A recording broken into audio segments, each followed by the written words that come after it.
Olá, amigos da TV Cidade de Santo André, sou Anísia Ontem e continuando com a nossa história pelo tempo, nos limites da eternidade, sobre aquilo que nós temos como, ou acreditamos, fazer parte da religião que nos sustenta.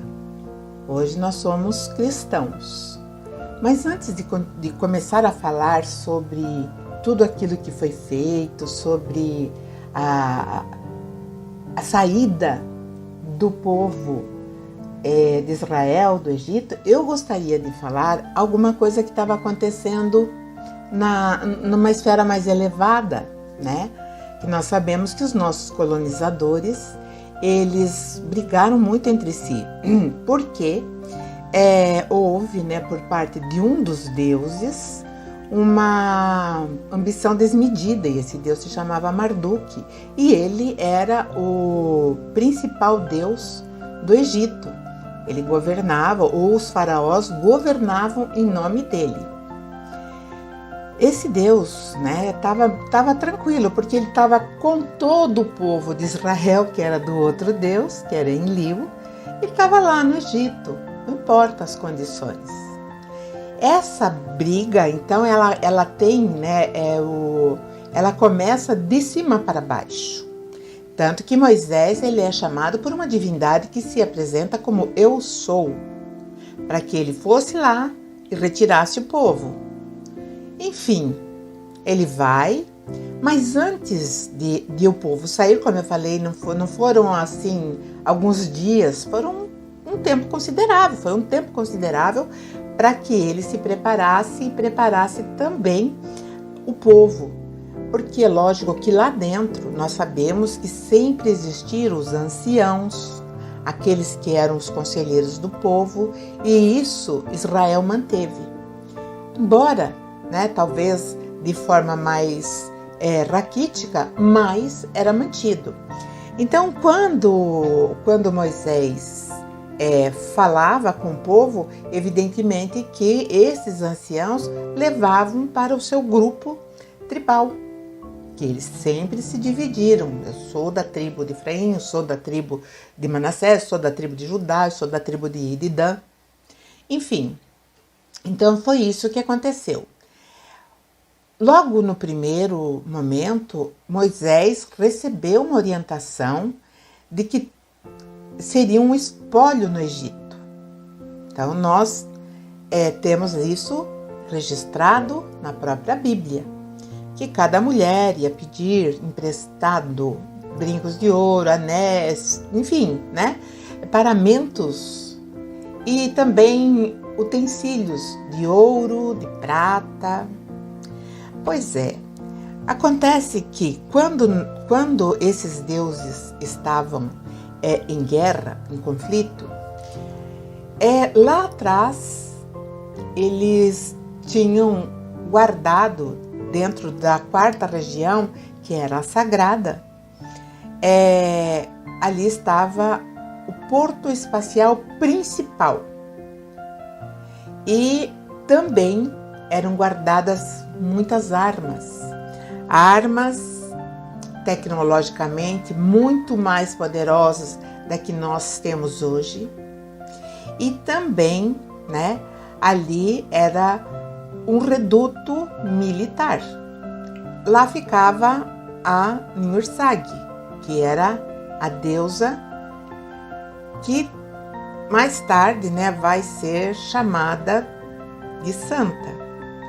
Essa senhora, era irmã tanto de Enlil quanto de Enki. E ela estava lá, e lá era solitária, porque lá só tinha os sacerdotes e os militares.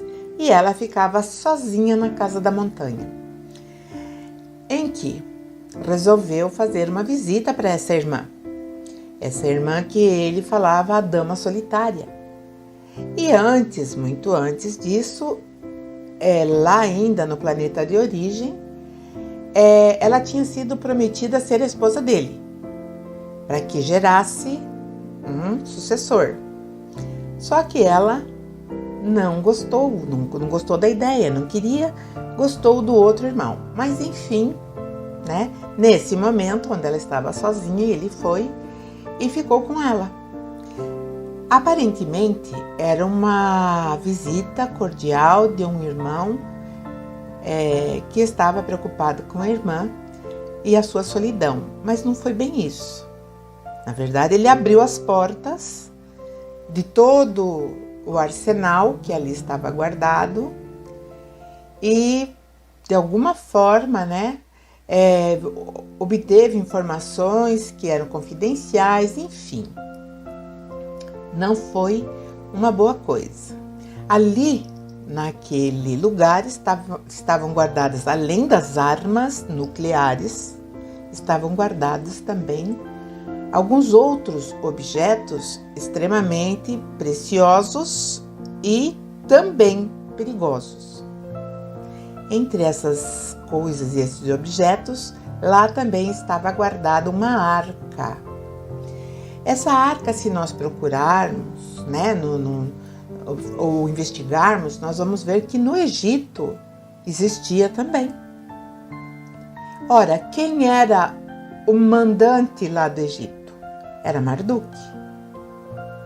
Quando nós passamos a entender isso, nós percebemos que quando da saída dos hebreus, né, do Egito, eles levaram muito além de utensílios de prata e ouro e joias. Eles levaram a arca também. Mas vamos por partes. Quando Moisés estava saindo, que ele tinha tido a autorização do faraó, ele estava saindo e ele se depara com o quê? Com um obstáculo muito grande na fuga, e era fuga, porque o exército egípcio já vinha atrás, ao encalço.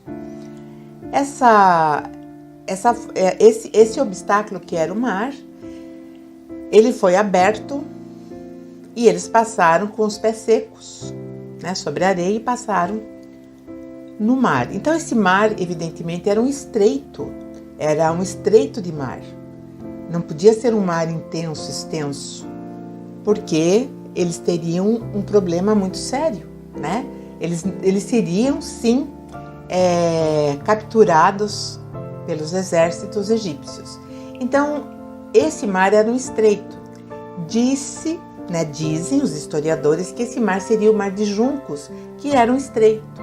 E Moisés, então, passa por ele. Alguns acham, né, os historiadores acreditam que Moisés sabia que em determinada hora do dia a maré nesse estreito ela se retraía de um lado e do outro e deixando um espaço seco para a passagem. Mas e se não for? E se Moisés realmente conseguisse fazer prodígios manipulando até tecnologia? Nós não sabemos. Enfim, eles passaram por este mar, né, passaram rapidamente, e que, segundo especialistas, isso teria que ser num prazo muito curto. Então eles tiveram que atravessar com muita ligeireza. E era uma multidão, se não me falha a memória, 600 mil pessoas. E nós sabemos que 600 mil pessoas demorariam tanto, né, para passar por um estreito. Então, eles tiveram que andar correndo. Bom, enfim, com bastante coisas, né, com utensílios, com o que levaram, com as bagagens, com crianças, com animais. Então, isso é uma coisa, né, extraordinária. Mas, enfim, quando os egípcios, o exército egípcio entrou no encalço, eles já tinham acabado, eles começaram a passar, as águas encobriram e os soldados pereceram, alguns deles. Porém, né, nós temos hoje na arqueologia alguns dados e alguns fósseis que demonstram que naquela região realmente tinham rodas de carruagens do tempo do Egito. Então, nós temos que observar, né, que a coisa deve ter sido muito maior do que aquilo que é exposto aqui para nós dentro, né, do Êxodo, do livro do Êxodo. E aí Moisés, né, ele começa, quando eles atravessam para lá, eles não olham para trás, e à frente deles o que se descortina? Um deserto imenso, um deserto, eu digo que nós não poderíamos falar que fosse turístico, né? Não seria um passeio muito interessante. Então, os hebreus saíram no início do mês Nissan, que é o mês dele, né? E aí eles seguiram. E dessa forma, né, quando eles chegaram em Sucote, que era uma região, existia ali, né, deixa eu ver aqui, existia onde foi a passagem, onde eles foram para o deserto. Bom, para atravessar, como eu falei, foi calculado 6 horas em passo muito rápido, ou correndo, né? E isso, né, quando eles chegaram do outro lado, eles começaram a caminhar, a fazer a sua caminhada. E Moisés era exímio conhecedor de toda a região, lembrando que ele era um general, embora muito jovem, ele era um general e conhecia muito bem a região. Então ele começa uma rota, né, muito complicada, porque essa rota ela era quase meio que dando em círculos assim. Ele ficou 40 anos. Se ele fosse numa linha reta, provavelmente demoraria menos tempo. Mas como um estrategista, o que ele fez? Ele peregrinou pelos caminhos que ele conhecia, beirando, né, onde possivelmente teria, né, onde eles poderiam se abastecer de água, mas a comida não podia, né? A comida com certeza terminaria. Bom, nesse momento, né, é bom lembrar que lá, quando aconteceu a morte dos primogênitos, é ali que é considerado ou comemorado a Páscoa, né, ou a Pessach, que seria a passagem, a saída do Egito. A passagem seria o portal onde eles iriam sair, né? E deveriam, logicamente, estar muito gratos, né, por essa condição. Aí nós vamos percebendo algumas coisas que nos chamam a atenção dentro de toda essa situação, né? A maioria das orientações ou da teologia fala que o povo era escravo lá no Egito, né? Não eram.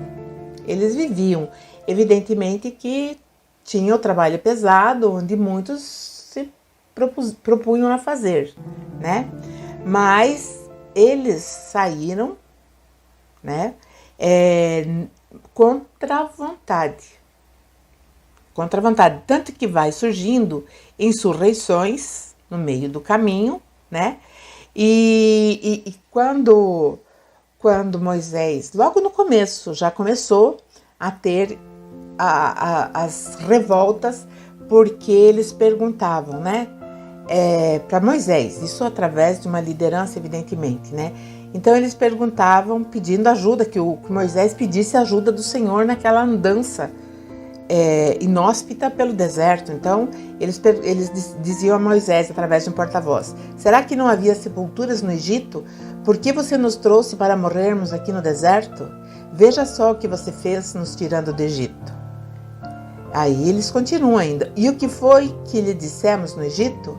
Pedimos que nos deixasse em paz, trabalhando como escravos ou como servidores, né, aos egípcios, pois é melhor trabalhar como escravo dos egípcios do que morrer aqui no deserto. Moisés, diante dessa situação, ele ficou meio de mãos atadas. Afinal de contas, ele estava com uma multidão que provavelmente pensavam todos da mesma forma.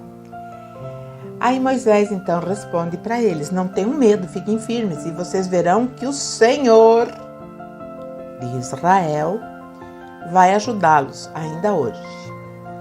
E vocês não verão mais esses egípcios. Isso foi na hora da travessia, né? Quando eles viram que os egípcios vinham em caos. E aí, nesse momento, Moisés, que na verdade tinha sua origem egípcia, ou seja, ele era do clã de Marduk, não sei porquê, ele foi colocado ali, talvez como um agente, para fazer exatamente isso, né? Porque a palavra que termina em Moses, né? Que termina assim com Oses, né? Significa filho de um Deus. Então Moisés tinha já esse nome, né? E ele, naquele momento em que eles passam e que eles veem e essas reclamações começaram, ele começa a exaltar o poder do Deus de Israel. Então ele começa a fazer uma campanha para que o povo começasse a acreditar ou então até conhecer quem era o Deus de Israel. E ele foi firmando desde o início que esse Deus de Israel era um Deus terrível, era um Deus de guerra, né? Era um Deus para ser temido e que não, para eles perceberem o que ele tinha feito com todos os egípcios que estavam em caos. Então esse Deus era aniquilador. E aí ele começa a falar que o Senhor é um homem de guerra. Isso está na Bíblia. Então o Senhor era um ser, né? Ele poderia ser diferenciado pela sua força, pela sua complexão física, pela sua forma humana que nós herdamos, né? Nós colocamos uma forma humana no Deus judaico-cristão e nós então entendemos agora que isso foi passado, mas de uma forma correta, né? Só que nós não fomos ensinados que acima dos deuses há o Criador. E aí é outra história, né? Dentro dessa campanha realizada, tinha a que foi, né, colocada como irmã de Moisés, que se chamava Miriam. Quando ela viu que Moisés fazia a campanha, né, do Deus de guerra, o Deus poderoso, o Deus temível, né, que aniquilava os inimigos do povo de Israel, Miriam achou que tinha chegado a hora das mulheres também participarem disso, porque afinal de contas, as mulheres elas eram também influenciadoras para os seus maridos, né? Então, quando ela percebe isso, ela começa a tocar tamborim, dançar, né? E as mulheres vão acompanhando né? E elas entram num processo assim como se fosse uma hipnose coletiva, um transe coletivo, né? E aí elas começam a fortalecer a força do Deus de Israel, que era o Senhor dos Exércitos.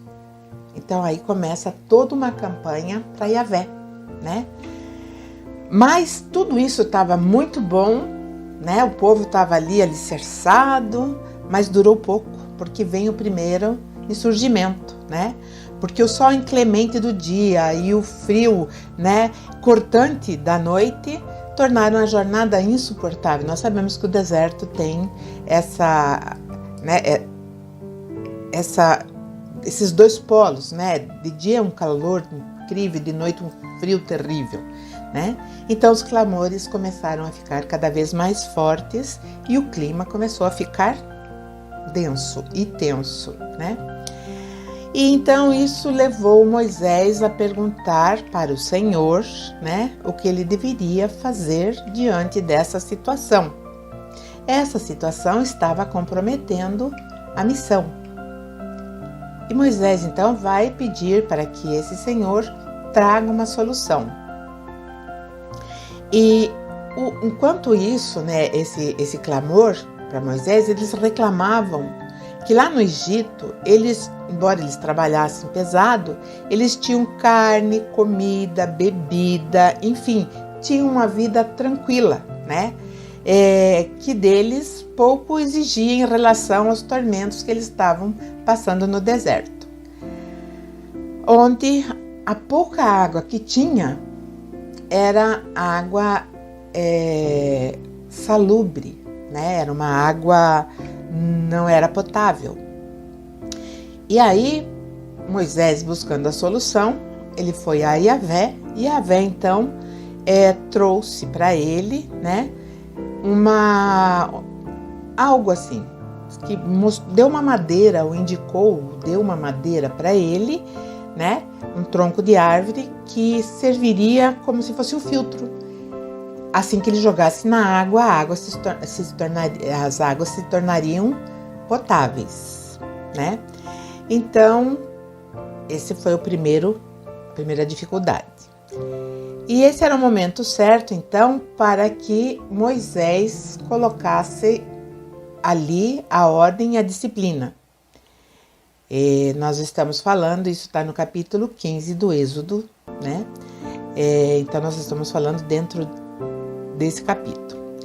Então, ele diz assim: se vocês ouvirem atento a voz do Senhor, teu Deus, engraçado isso, porque ele não falou nosso, né? Porque ele também estava se acostumando, ele também estava se adaptando, né, dentro do conceito desse novo Deus de Israel.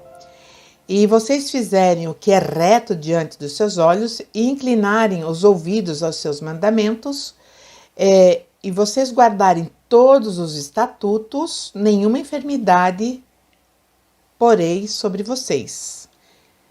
Isso então é a voz do Senhor falando.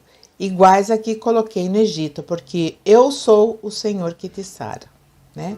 Então, na verdade, ao mesmo tempo que era uma mensagem de força, de fortalecimento, na verdade também era uma grande ameaça. Era uma ameaça. Então aí já começa, nós percebemos a imposição do medo, né? Bom, aí depois dessa ameaça, eles foram acampar em um oásis, que se chamava Oásis de Elim, né? Onde tinham 12 fontes de água e 70 palmeiras. Acredito que a sombra não era muita, então seria bem disputada, né? E ali então eles beberam água, mataram a sede e, lógico, prosseguiram a caminhada. E mais uma vez eles se revoltam, né? Eles disseram verbalmente que preferiam ter morrido no Egito do que, né, sofrer toda aquela tristeza, porque agora já estavam sem comida. E ali no deserto eles sabiam que iriam morrer à míngua. E aí eles começaram a reclamar, e cada vez com mais força, né? E eles ficaram rebelados contra Moisés e Arão. Aí eles diziam assim, através, né, sempre de um porta-voz: teria sido melhor que o Senhor tivesse nos matado lá no Egito. Lá nós podíamos, pelo menos, nos sentar e comer carne e outras comidas à vontade. Inclusive, em algumas traduções, fala de tempero, né? Vocês nos trouxeram para esse deserto a fim de matar de fome toda essa multidão. E Moisés, então, volta a falar com o Senhor. Afinal de contas, aquela missão estava ficando cada vez mais complicada. E aí, então, o Senhor diz para Moisés: vá, eu farei chover dos céus, né, pão, e cada um colherá somente a sua necessidade, para que eu veja se estou sendo obedecido ou não. Então Yahvé, né, ele começa a aparecer através de uma nuvem durante o dia, Estranho, né? Então uma nuvem andando sempre à frente daquela multidão. E então à noite era um facho de luz, era uma coluna de luz. Então, se nós analisarmos hoje, friamente, conhecendo a tecnologia, nós sabemos que uma nave, ela pode se esconder atrás da nuvem, criar uma espessação, né, condensar alguma coisa em torno de si e parecer uma nuvem. E à noite, ela pode exatamente fazer o facho de luz. Ela pode. Nós vemos isso em fotos tiradas daqueles que, né, que dizem ter visto ou até entraram em veículos que nós chamamos de OVNIs, mas que aqui nós chamaremos de naves, né? Então, eles falaram, então, vai, né?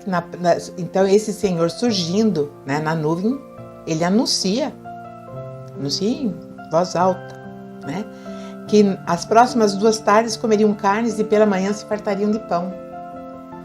E assim surgiram pequenas aves, que são as codornas ou codornizes, né, como são escritos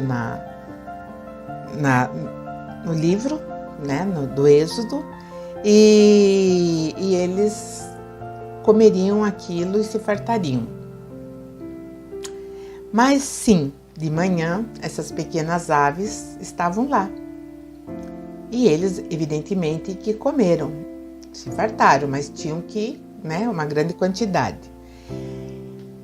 E aí, eles começaram a perceber também, né, uma camada branca que cobria toda uma vegetação perto do assentamento. Se dirigiram para lá e começaram a comer essa camada branca que parecia algo adocicado, que eles chamavam de pão, né? Então eles acreditaram que aquilo era o pão do céu, que daí eles chamaram de maná. E alguns, duvidando que não era para estocar, como tinha sido dada a ordem, estocaram e viram realmente que ela era muito perecível, porque esse pão, né, juntava formiga e em pouco tempo ele se deteriorava. Bom, aqui nós sabemos que quando a missão terra deles, dos colonizadores, foi iniciada, o representante do céu se chamava Anu, né? E foi ele que nomeou Enlil para ser o senhor do comando, ou o senhor do mandato. Ele, então, estava pessoalmente comandando ou vendo rigorosamente todo esse êxodo, né, de algum lugar. Esse lugar deveria ter maneira de ele observar. E se não houvesse essa intervenção, provavelmente nós, como humanidade, não estaríamos hoje da forma que estamos. Ou seríamos muito atrasados, ou então talvez até aniquilados. Só lembrando uma coisa que eu achei bem interessante, quando esse Deus do céu, o Pai do céu, chegou e ficou aqui algum tempo, ele foi recepcionado, ele foi festejado, né, pela população de lá que estavam aqui. Era aproximadamente 900 pessoas, sem contar com os deuses e seus filhos, né? Então ele tinha os 3 filhos, que eram Enlil, Enki e Niursag, e tinha todos os outros que estavam aqui já, né? Até tinha netos dele já. Então eles quando ele chegou, fizeram toda uma recepção calorosa, e a partir da contagem do dia que ele chegou, né, no 7º dia, o deus Enki, né, deu o dia de descanso para que todos pudessem fazer a adoração ou prestar homenagem a Anu, o Pai do Céu. Então essa tradição, ela foi assimilada também pelo povo judeu. Hoje o nosso dia de descanso é o domingo, mas tem um objetivo e um motivo muito forte que falarei talvez lá na frente. Talvez não, falarei sim, né? Agora só para voltar lá, o maná que eles encontraram, que eles acreditaram que caiu do céu, o maná vem de uma árvore que se chama Tamarix manifera, né? E é um arbusto, realmente, que tem essa coisa espessa, branca, né? Que são pequenos bichinhos, né? As cochonilhas, que elas vivem nessa árvore e elas exudam uma secreção resinosa, né? E tem forma e o tamanho de uma semente de coentro, então é pequenininho, mas a árvore fica completamente tomada por esse pão do céu, né? Que na verdade ela é feita através da exudação de pequenos insetos, né? E assim, então, nós temos que hoje os peregrinos do deserto, né? Aqueles que passam por ali, eles fazem, né? Eles já conseguem acondicionar esse maná e armazenar e vender. Então hoje, se nós quisermos, né, importar esse produto, nós podemos, porque ele já tem tecnologia que faz com que eles mantenham o seu sabor, né? Então era uma vegetação, pão do céu. Mas enfim, Moisés, conhecedor de toda a região, ele vai rodeando onde tem essa vegetação e aonde será captado esse alimento, né? Porque tinha todas as propriedades. E as aves, né, que eu falei, assim, elas vinham em bando, voando de uma direção para outra, são aves migratórias. E quando, em determinado momento, elas caem cansadas do longo voo, elas estão extenuadas e elas ficam como que dormindo, né? E aí podem ser pegas com as mãos. Então foi isso que aconteceu, né? E na próxima semana nós nos veremos com outra parte da história, um outro capítulo. Até lá, nos prestigiem, nos assistindo, deixando seu like e se inscrevendo no nosso canal e beijo a todos.